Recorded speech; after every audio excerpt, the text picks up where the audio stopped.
जय जगन्नाथ दूरभाषा शिक्षा YouTube channel आपण समस्त को आज आम दशम श्रेणी संस्कृत साहित्य मंजरी पाठ्यपुस्तक को पढ़ा जोटा कि द्वितीय भाषा रूपे रही अछि।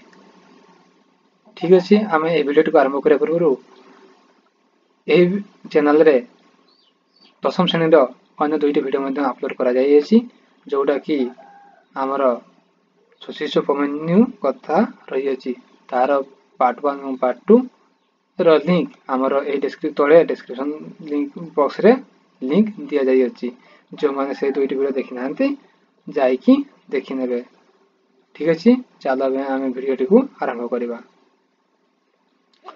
हम पखकुड़ी रखब कथा पाठ्यपुस्तक आरंभ करिया पूर्व आस विषय परिचय विषय टिके जानि नेबा।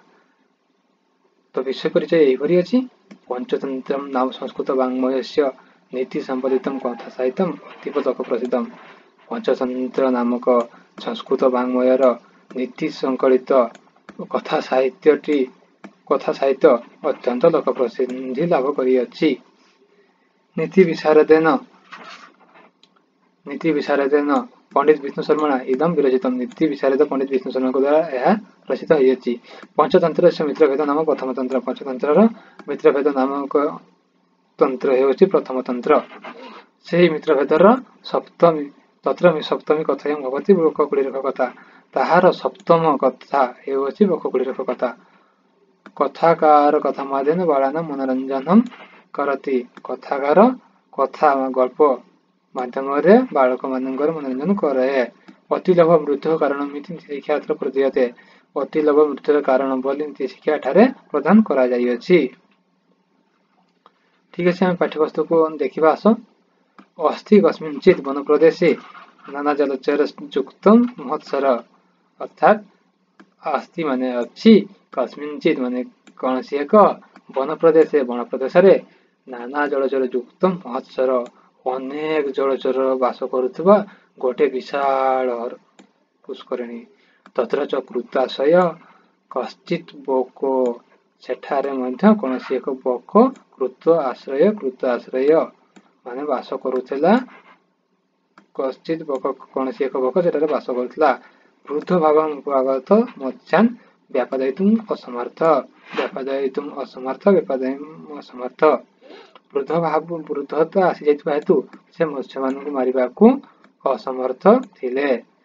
ततश्च क्षुत्खाम कंठ तेणु से क्षुत्खाम क्षुधारे आतुर होइकी सरस्थिरे पुष्करिणी कूलरे उपविष्ट बसी अश्रुप्रभाव द्वारा धरातल अभिसिंचन धरातल मान पृथ्वी पृष्ठ को अधा करुथिले। किपरि अधा करुथिले रुरोध कांदिकी। अथ कश्चित कुड़ीरक बहु जलचर समेत एणु कौन सी कुड़ीरक अर्थात कंकड़ा बहु जलचर सहित समेत बहु जलचर समेत माने बहु जल सहित एठी समेत माने हला सहित समेत ये समेत माने हला उपस्थित होई तस्य दुखेन दुखित तांकर दुखरे दुखित होई सादर मिमुचे अति आदर सहित यह कहिले। कौन कहिले मामू कि मध्य द्वयन आहार वृत्ति अनुष्ठीयते। हे मामू काहींकी किम अद्य किमद्य काहींकी आजी तोया तुम द्वारा नाहार वृत्ति न आहार वृत्ति नाहार वृत्ति अर्थात आहार वृत्ति कर जाऊ नहीं अनुष्ठीयते अनुष्ठान कर जाऊ नहीं आज कौन पाई तुम द्वारा आहार कर जाऊ नहीं। केवल अश्रुपूर्ण नेत्राभ्याम केवल आखिरे अश्रु पूर्ण करी स्वनिश्वास न दीर्घ निश्वास पकाई स्थियते माने बसी अछ। एठी जो आमर कष्ट शब्द रोची सर माने पुष्करिणी व्यापादयितु माने मारिबाकू क्षुत्खाम माने क्षुधार्तर धरा माने पृथ्वी कुड़ीरक माने कंकड़ा उच्चे माने कहिले स्वनिश्वास माने दीर्घ श्वास पकाई मत्स्य माने माछ रुरोध माने कांदुथिले अभिसिंचन माने बिजाई। बोको आहो बोको कहिले कौन कहिले वत्स सहितम उपलक्षितम हे वत्स हे पुत्र तुम्हें ठीक लक्ष्य करियछ सहितम उपलक्षितम भगवता मया हि मत्स्यादनम प्रति परम वैराग्येण सांप्रतम प्रायोपवेशनम कृतम। मया ही मो द्वारा ही मत्स्यादनम प्रति मत्स्यादनम मत्स्य भक्षणम प्रति परम वैराग्येण अत्यंत अरुचि वा वैराग्य भाव सांप्रतम एबे आसीअछि तेणु मु प्रायोपवेशनम कृतम प्रायत उपवास करिअछि तेनाहम समीपगतानामपि तेनाहम समीपगतानपि मत्स्यान् न भक्षयामि मत्स्य मानंकु भक्षण करुनाही कुलीरक तत्वा कुलीरक ता शुणी प्राह कहले मामू हे मामू किम तद्वैराग्य कारणम हे मामू कौन सही वैराग्यर सही अरुचिर कारण कौन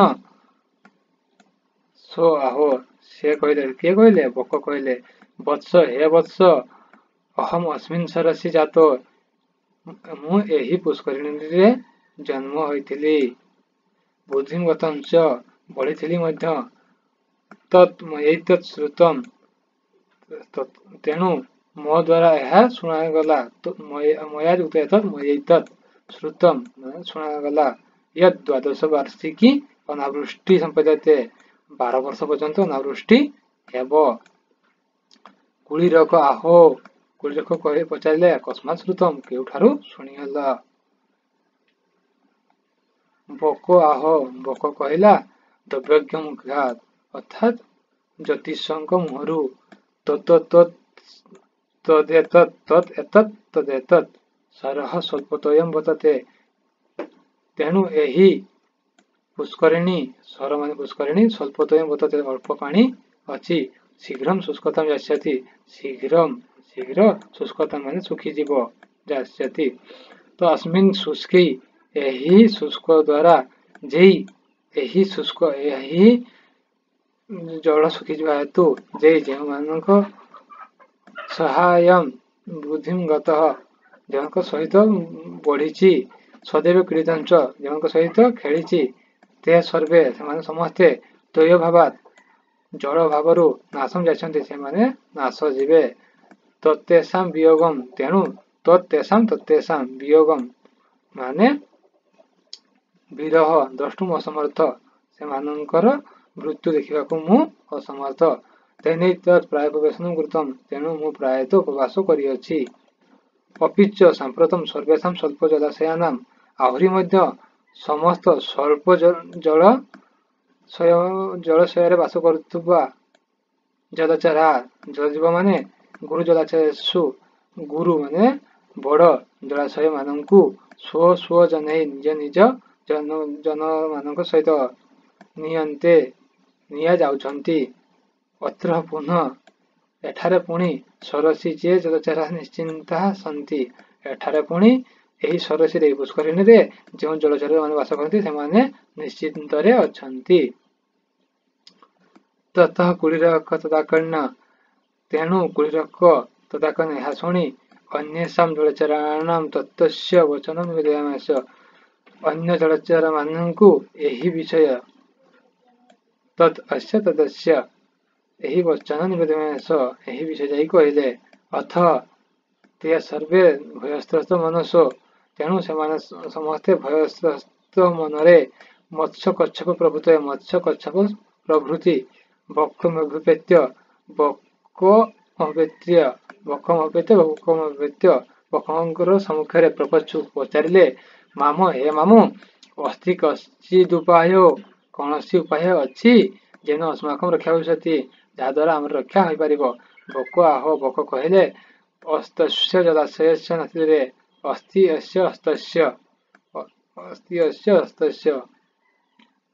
जलाशयस्य नदी दूरे यही जलाशय अनति दूर प्रभूत जलपूर्ण स्वर प्रभूत माने विशिष्ट बहु जलपूर्ण स्वर पुष्करिणी अच्छी तदि मम पृष्ठम तेणु जदि मम पृष्ठ मो पिठी कषि आरोहति कहीं आहरण करे तदहम तत्र नयामि मु सेठाकू नहीं जीवी ठीक अच्छे आज आम भिडियो टी रखिबू तो आज आम ए भिडियो पढ़िले बक दुखरे पुष्करिणी पाखे बसला कंकड़ा दुखर कारण पचारा तो से द्वादश वर्षी अनावृष्टि हम पोक द्वारा यह कह हेतु कंकड़ जाकि समुद्र को एक कथा कहले समस्ते भय व्याकुल होइकी आसी